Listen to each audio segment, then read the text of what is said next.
Écoutez-les. Entre Poutine et Zelensky, Trump a désormais choisi. Le président américain veut faire pression sur le président ukrainien pour qu'il accepte le plan proposé, peu importe les moyens. Il a même accusé Volodymyr Zelensky de ne pas avoir lu sa proposition de paix pour l'Ukraine, un reproche de très mauvais augure, alors que les Européens sont en ce moment à Londres pour soutenir l'Ukraine. Donc les Ukrainiens, le problème, ils sont coincés dans une espèce d'impasse dans laquelle ils n'ont pas de solution. Parce que s'ils lâchent, c'est terminé. Et s'ils lâchent pas, c'est terminé aussi. En fait, ils n'ont aucune possibilité. Parce que s'ils lâchent pas, c'est la guerre. Et les Russes vont continuer de les massacrer. Zelensky, il a pas de marge de manœuvre. Il attend qu'on lui dise ce qu'il doit faire. On parle pas de négociation d'ailleurs. Mais il y a rien. Ça a disparu. Diktat pour imposer une capitulation.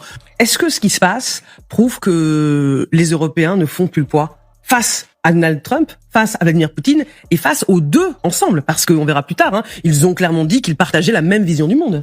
En fait, les Européens et Zelensky freinent volontairement tout véritable processus de négociation, parfaitement conscients du tempérament imprévisible de Donald Trump. Leur pari, c'est de gagner du temps. Soit ils parviennent à le faire changer d'avis, soit un événement majeur sur le champ de bataille obligera Washington à revoir sa position. Mais cette stratégie ressemble davantage à un aveu de faiblesse qu'un plan solide. Elle a même très peu de chances d'aboutir, et au fond, ils le savent. Il ne leur reste donc qu'une seule option.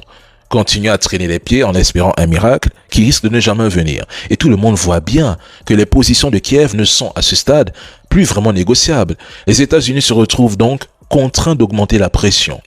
Menacés de se retirer des discussions, laisser planer l'idée d'un arrêt du partage de renseignements ou brandir la possibilité d'un désengagement. Autant d'outils destinés à forcer la main à Kiev et à rappeler aux Européens où se trouve réellement le levier de puissance. Et sans l'appui des États-Unis, les Européens seraient incapables de soutenir durablement l'Ukraine. Le vieux continent n'a ni les moyens financiers, ni la capacité industrielle, ni l'arsenal technologique pour égaler l'effort militaire américain. Il sera très difficile pour les Européens d'adopter une position commune sur la question ukrainienne, même au sein d'une prétendue coalition de pays concernés. L'Union européenne reste plus une illusion diplomatique qu'une réalité stratégique.